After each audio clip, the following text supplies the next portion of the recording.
Well, one of the promises that the new Premier Tim Houston made during the election campaign is that by 2030, 80% of Nova Scotia's electricity will come from renewable resources. That leaves a little over 8 years to transform a system that currently gets the majority of its power from burning coal. Today, we're going to consider what it would take to make that happen. We contacted Grant Wach. He's the director of Dalhousie's Basin and Reservoir Lab. This is where he studies sustainable energy, and he's an expert advisor to the UN Energy Sustainability Committee. Welcome to Information Morning. Well, thank you very much. It's a pleasure to have an opportunity to speak with you. So according to Nova Scotia Power's numbers, they say that our total energy coming from renewable energy sources right now is 30%. Tim Houston is committed to making that 80% by 2030. So is that feasible in the next 8.5 years?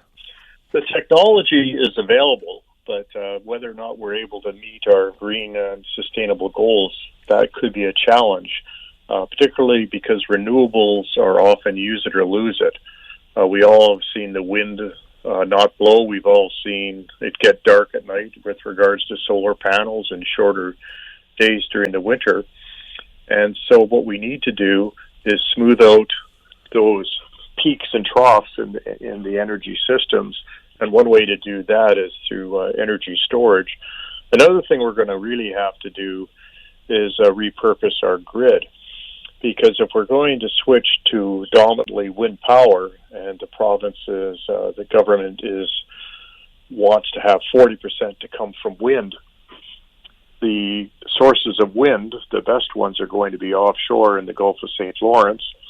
That's going to mean repurposing our electrical grid because currently the main transfer lines are from the large thermal power plants.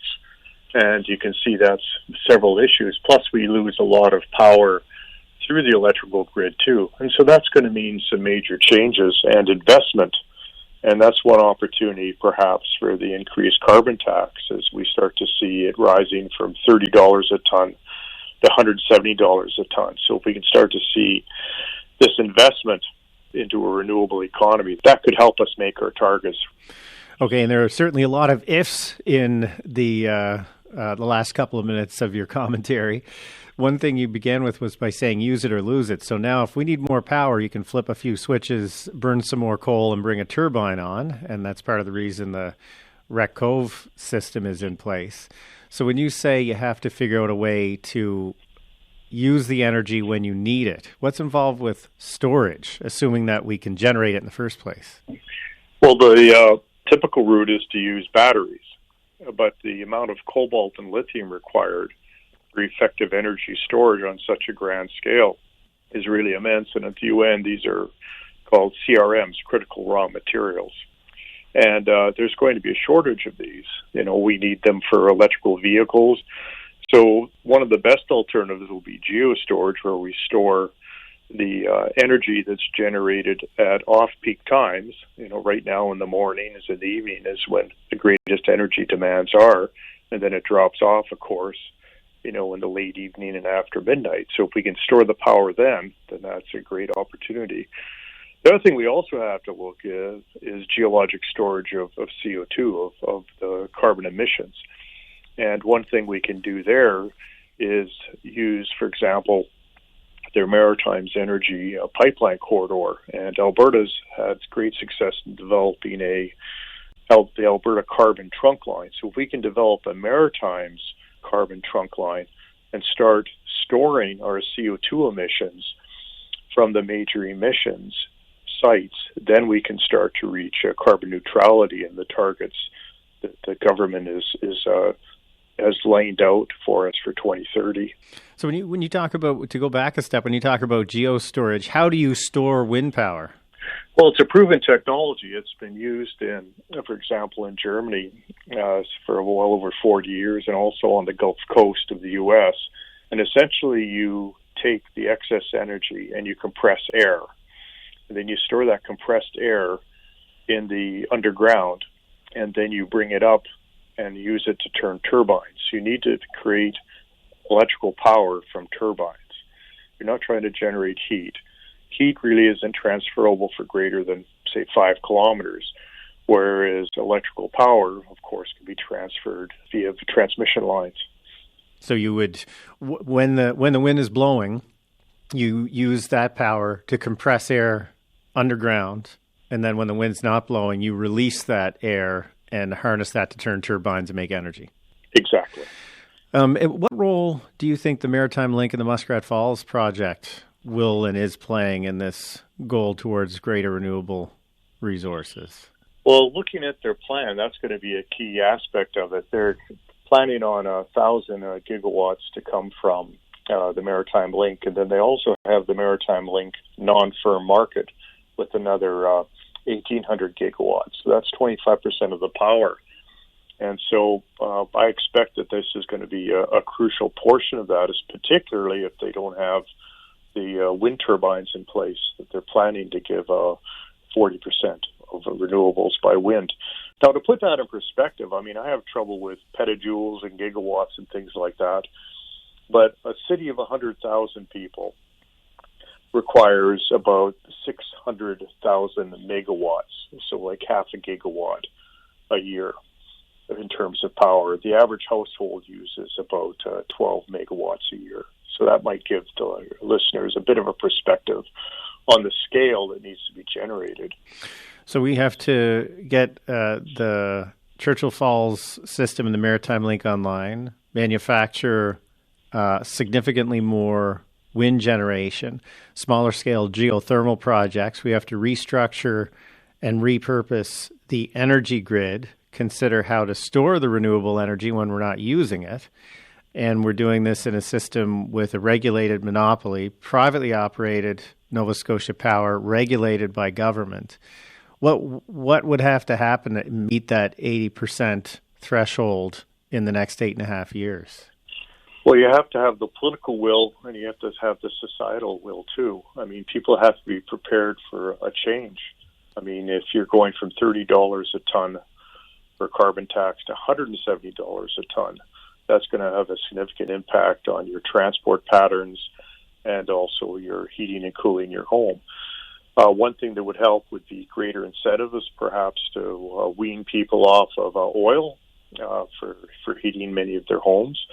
And things have to be done, as I mentioned, on a district scale, to make a scaled economy. The developers, it's great to see that the government wants to have zero emissions, net zero, in their buildings, their government buildings. So that's remarkable, but we need to do that for all our buildings.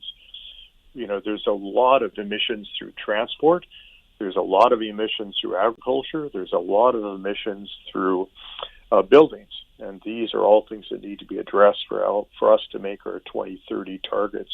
But on the issue of carbon pricing, though, are we not accepted from that here in Nova Scotia with the carbon credit system that the McNeil government negotiated? Yes, there is some because we're with the Maritime Link. That was really a lot of foresight there to be able to achieve that. But there will be increasing carbon costs, and we want to make sure that those new carbon costs are also going to be deflected or minimized due to effective renewable energy. That's correct. Can we expect to have to pay significantly more because of this switch to renewable energy? I don't know the answer to that.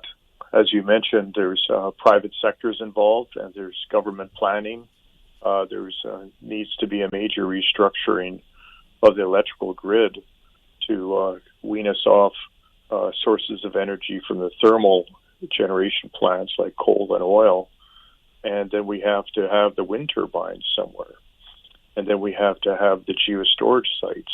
And then we have to have a place to store CO2. It's a very expensive process. We need to have the geologic information to understand the subsurface. So one thing that we really need to work towards to be able to understand where are the best storage sites. There's an area really and the provinces all have to work together too. Between New Brunswick and Nova Scotia and PEI, it's an area we call the energy corridor, where you have a pipeline, railroads, highway, transmission lines, and a bunch of wind turbines, and then the areas underlain by salt. That would be a great region to have the provinces work together to develop energy sustainability. And they've been producing salt from that region since the 1940s. Off of Cape Breton, Port Hood, Mau, those areas, there's extensive areas of salt to be used for storage. As I mentioned, the winds in the Gulf of St. Lawrence are probably some of the best in the world. They're very constant. They're not subject to the degree of storm activities that we maybe get on the Atlantic. And don't forget the fantastic maritime tradition we have here with the service vessels that can be used for servicing offshore turbines. And I think we just need to look at Europe, look at Ireland, look at the Netherlands, look at the UK, and the wind turbine farms are essentially offshore because people really don't want to see the large banks of turbines onshore. But any development you make, you're going to have to start to do proper environmental assessment, and we're going to need to work with our Indigenous partners as we develop these opportunities. And who will pay? We will all pay. There's no way around it. It's going to be an expensive proposition. You're going to see the cost of energy rise, and you're going to have to see the society changing their lifestyle to be able to meet these demands. Professor Wach, thank you very much for your time this morning. I appreciate it. You're very welcome, and thank you for the opportunity, and I look forward to speaking with you in the future if there's any more questions. Grant Wach is director of Dalhousie's Basin Lab, an expert advisor to the UN Energy Sustainability Committee, talking about the renewable energy goals of the new provincial government, which was sworn in yesterday, of course.